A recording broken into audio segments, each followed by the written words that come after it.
Hello, this is Aaron from AaronOnAutos.com, and today we're going to do our shaky cam interior review inside a 2018 Toyota Highlander Hybrid.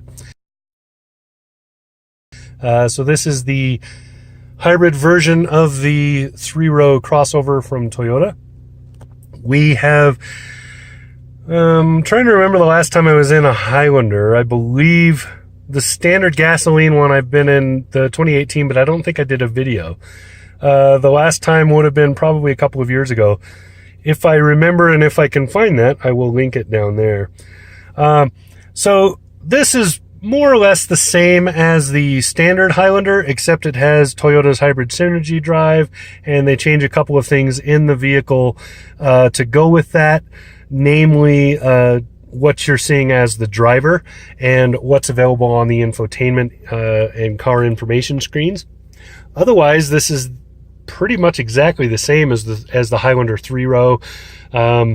As far as interior room, how many people you can get in it, and most of what you're going to be seeing. So just quickly, we'll go over it. When I remember that, I will put it across here. This is the Highlander Hybrid X trim, and seeing it there. All right. So door handle, seat memory over there. Down here are windows and locks. This locks the rear windows so kids can't open and close them. Mirror adjustment. Over here, you see the first of the vents up there, and way right there you can see the little defrost vent. So over here you have the autos for the lights, the headlamps. Here is the camera, so you can hit this and look at the cameras. This will show you the camera views with the parking assist. Mostly what it does is it shows you the rear camera and the fisheye view, because this particular vehicle is not equipped with 360-degree cameras. Rear hatch opens and closes there.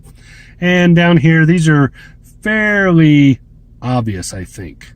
I think they're fairly obvious.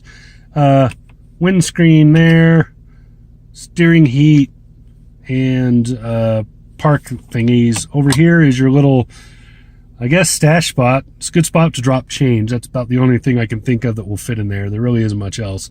I guess if you live in Colorado, you can come up with other options. Foot brake down there.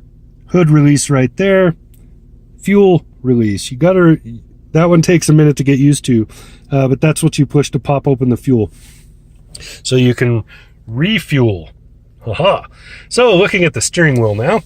Over here you have your voice control, telematics, and this controls the, wow, I'll just point the camera wherever I feel like. You know, doesn't matter if you're looking at what I'm doing, right? Jeez. Professional. I am a professional. So telematics, here's your volume. This controls the tracks. So if you're listening to something on the radio, you can go back and forth through the tracks. This puts it on, either puts a phone call on hold or it mutes the stereo. Here's your voice activation. So you push this, you tell it what you want to do, and it will most likely understand you. Toyota's Entune is pretty good with the voice controls. It's not the best, but it's not the worst either. It's pretty decent at it. Over here, on this side of the steering wheel, you have your driver information screen. This is like a back button. This goes through the different versions of the screen. I'll show you what that looks like. Here's your lane keeping assist. Here is your adaptive cruise distance setting. And down here is the cruise control dongle, as is Toyota's want. They love these things, and I don't know why, because I don't like them. Could be worse, could be Mercedes, could be hiding over there where you can't even see it way up in there, but still, it's better than it used to be. But I still don't understand why it's not on the wheel. Regardless, there's your cruise control. Over here, this controls your washer, wipers, etc. The rear is twisting here. This sets the speed and up and down. This does have automatic wipers. You can see that, so you can just put it on auto. Over here is your lighting. So you have fog lamps right here, and signal turns, signal to turn, signal and then turn. Got it? All right. And headlamps. Instrument cluster. It's a little hard to get all of that in one That's pretty good right there. Hopefully that's good enough. All right. So first thing you'll notice right off the bat is that the tachometer has been replaced with this handy dandy gauge. This gauge tells you what kind of power usage you're using. It's not just electrical power, it's all power. So when you're moving along and you're driving along, it tells you, hey, you're driving like an eco freak. You're doing awesome. Over here it says, hey, what is this, a drag strip? Come on, buddy. And down here is, you must be pushing the brakes or slowing down because we're charging up the batteries for you. That's basically what what all this means. And anybody at Toyota that likes those descriptions, feel free to reach out to me and let's get some licensing. Down here is the engine coolant heat. And then that little tiny button right there, that sets your trip. So over here, I'll skip over that because we're going to come back to it. Over here, you have your speedometer. You also have your kilometers per hour in case you want to feel like you're really flying. So, you know, if you're on the freeway and you're going 75 miles an hour, that's like 120 kilometers an hour. Woo! It's like hauling ass. Over here is the fuel gauge. You can still, it's still chuck full. See, it's still chuck full. Yeah, you get the idea. And I misled you on that one. That is the dimmer switch. I'm looking right at the symbol too, and I still said the wrong thing. So that's the dimmer that dims this stuff.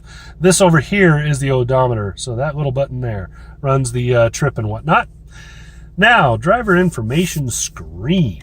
I'm going to flip through a couple of things. You can see what's going on. So if you have audio playing, this shows you what it is. Here's some of the vehicle settings. You can page up and down. You can change some stuff. So you can turn on cruise control manually. You can say, I don't want adaptive cruise, that sort of thing. Over here, this polling message is from the engine computer. And here you can set a lot of things. So your lane departure assistance, your blind spot management, and so forth. BSM. Doesn't that sound a little kinky? Anyway. So, yeah, you can set a lot of stuff in here. And then I like looking at this because it tells you like what your average mile per gallon and stuff is. One glaring omission from these screens, if you haven't already noticed, there is no digital speedometer. That's a serious bummer for me because I really like digital speedometers. But that's it. Now you can see something happened. See, the engine got up to heat. It's pretty cold outside, and I just started this, so maybe it'll focus. Thank you. You see that? That means we're in electric car mode, which basically means it's running off the batteries. The engine is not running right now. That's pretty cool, right? Up here, you can faintly, if I can get my finger to show, up here you can faintly see some of the lights and stuff that will be there. So the signal turns and whatnot are up there. And then right here, you'll see what gear you're in. So if I shift down to drive, it says I'm in D. You get the idea. So that is the instrument cluster. Moving along. Push button start. I believe that's standard in all the hybrid models, by the way. Might even be standard in all of the Highlander models. I might have to check on that. Maybe write something down there and tell you yay or nay. Up here, you see you have your little display up there, which has the clock and whatnot, airbag warnings. Also, over here, you can't see it right now because there is nothing to show, but over here it will tell you who has seat belts on and who doesn't. Pretty cool little thing there. It's a Toyota thing. I've seen it in every Toyota I've been in now. Now we're looking at the infotainment. So most of this is pretty straightforward, nothing really complicated. Volume over there, tuning over there, CD goes up there, ejects, and all of that. This is the main menu screen. So if you hit the home button, this is what you get. You can see it tells you what's going on. There's the battery. If these little lines will light up, they'll be in red if they're using power, green if they're sending power, or maybe it's blue, same diff. You can click button over there, so you have your audio, your apps, all of that good stuff. Quickly moving to the apps, you can see most of the apps are built in. This is Entune, so so you have navigation. Speakeasy lets you yell at people in the back of the car through the Bluetooth mics. So yeah, that's awful nice, especially if you have kids. I'm sure if you guys have kids, you'll remember that. It's important to know this one right here. If you don't like the setup of this, you can hit reorder and you can say, you know what? I want this app to be the first one on the list. See? So I can say, move it over. Okay, I like it like that. Like it like that. Like it like that. See that? That's pretty cool stuff, actually. This, I believe, is fairly new for Toyota. I don't know that I've ever seen that before. If I have seen that before, I haven't noticed it, which means that I am not nearly as good at finding the right word, observant, as I think I am. So anyway, there you go. Down here you have climate controls. These are also pretty straightforward. I'm going to turn off the rear climate because it's loud.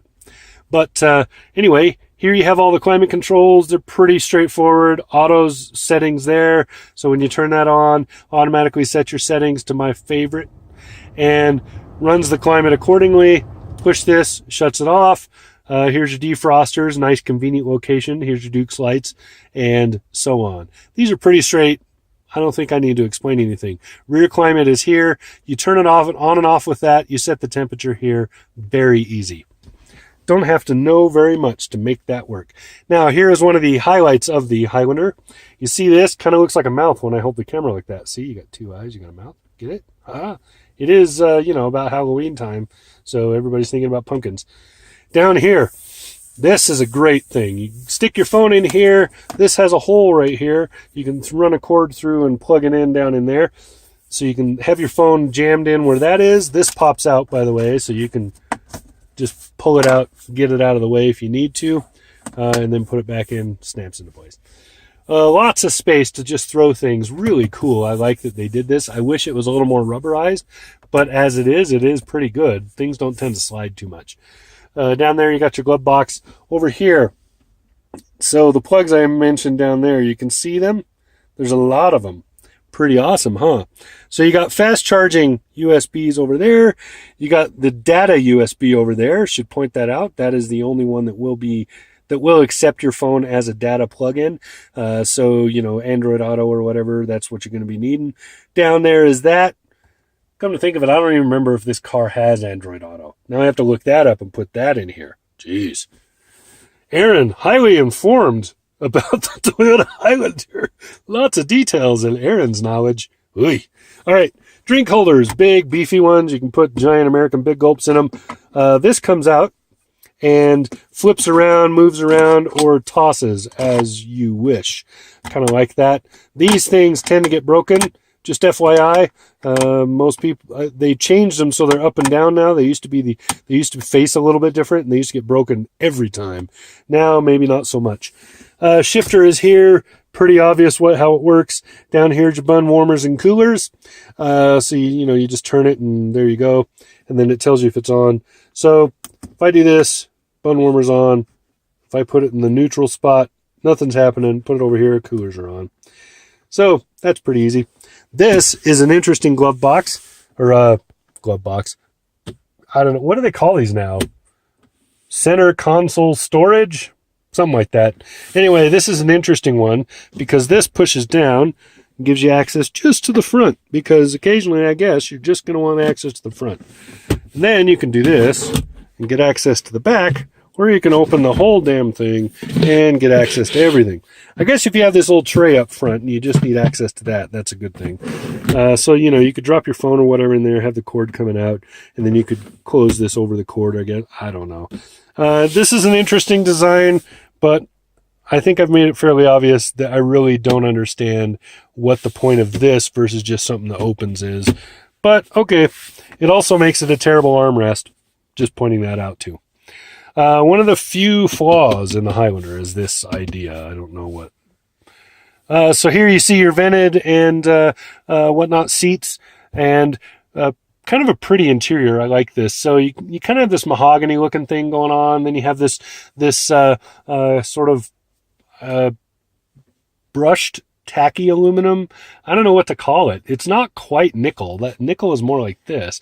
But I guess maybe it's nickel. It's kind of a rough aluminum to me.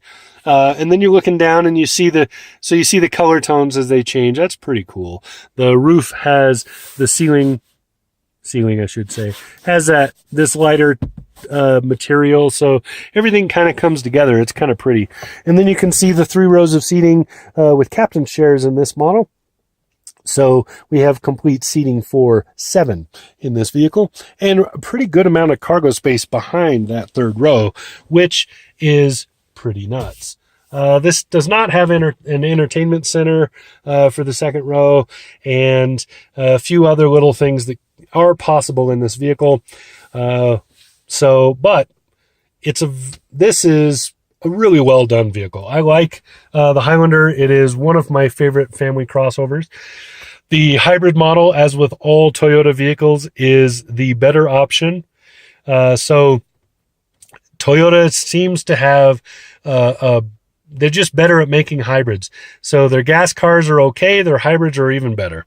In almost every model of Toyota I can name that has a pure gasoline and then a hybrid option, the hybrid is the better option.